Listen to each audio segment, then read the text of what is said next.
प्रधानमंत्री नरेंद्र मोदी ने अमेरिका राष्ट्रपति डोनाल्ड ट्रंप से फोन पर बात की। यह चर्चा ट्रंप के राष्ट्रपति पद की शपथ लेने के 7 दिन बाद हुई। दोनों नेताओं ने भारत अमेरिका के बीच मजबूती, साझेदारी और वैश्विक मुद्दों पर चर्चा की। मोदी ने ट्रंप को बधाई देते हुए द्विपक्षीय सहयोग को और गहरा करने की इच्छा जताई। इस बातचीत में व्यापार, सुरक्षा और तकनीकी साझेदारी जैसे मुद्दे प्राथमिकता पर रहे। दोनों देशों के नेताओं ने भविष्य की चुनौतियों को मिलकर सामना करने का संकल्प लिया। 5 साल बाद कैलाश मानसरोवर यात्रा दोबारा शुरू होगी। भारत और चीन के विदेश सचिवों की बैठक में यह फैसला लिया गया। कोविड के कारण बंद हुई भारत चीन के बीच डायरेक्ट फ्लाइट सेवाएं भी फिर से शुरू की जाएंगी। इस निर्णय से धार्मिक यात्रा में सहूलियत मिलेगी और दोनों देशों के संबंध मजबूत होंगे।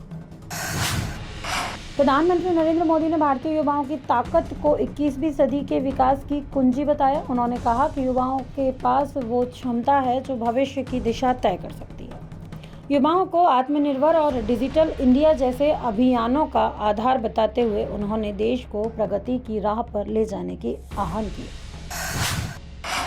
राहुल गांधी ने कहा कि देश में दलित पिछड़ों को गुलाम बनाया जा रहा है। उन्होंने 50% से ज़्यादा आरक्षण के लिए कानून बनाने की बात कही। राहुल ने संविधान और सामाजिक न्याय की सुरक्षा का संकल्प लेते हुए बीजेपी पर कमजोर वर्गों के साथ अन्याय करने का आरोप लगाया। कांग्रेस के राष्ट्रीय अध्यक्ष मल्लिकार्जुन खड़गे ने महाकुंभ पर टिप्पणी करते हुए पूछा कि क्या गंगा में डुबकी लगाने से गरीबी दूर हो जाती है। उनके इस बयान से नया विवाद खड़ा हो गया है। बीजेपी ने इसे आस्था का अपमान बताया है, जबकि कांग्रेस ने इसे राजनीतिक मुद्दों से ध्यान भटकाने का प्रयास बताया है। महाकुंभ के 16वें दिन मौनी अमावस्या से पहले भारी भीड़ जुटी। अब तक 15 करोड़ श्रद्धालु गंगा में डुबकी लगा चुके हैं। भीड़ को नियंत्रित करने और सुरक्षा के लिए प्रशासन ने हाई लेवल मीटिंग के बाद अलर्ट जारी किया है। श्रद्धालुओं की सुविधा के लिए विशेष इंतजाम भी किए गए। मध्य प्रदेश में थोकबंद तबादलों के तहत गुना जिला पंचायत सीईओ को महाकाल मंदिर प्रशासक बनाया गया है। प्रथम कौशिक को एडीएम की जिम्मेदारी भी सौंपी गई। मंदसौर के एडीएम अनुकूल जैन का तबादला भी इसी क्रम में हुआ है।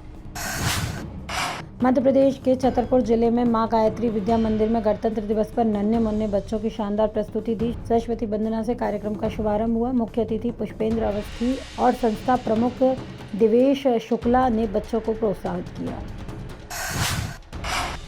मध्य प्रदेश के बिठेर गांव में 3 दिवसीय पंचकुंडी गायत्री महायज्ञ का आयोजन किया गया है। कलश यात्रा के साथ इस कार्यक्रम की शुरुआत हुई है। युवाओं और महिलाओं के गायत्री परिवार के भजनों और जय घोष से माहौल को भक्तिमय बना दिया गया। कार्यक्रम में यज्ञ और सामूहिक आरती के बाद प्रसादी का वितरण हुआ।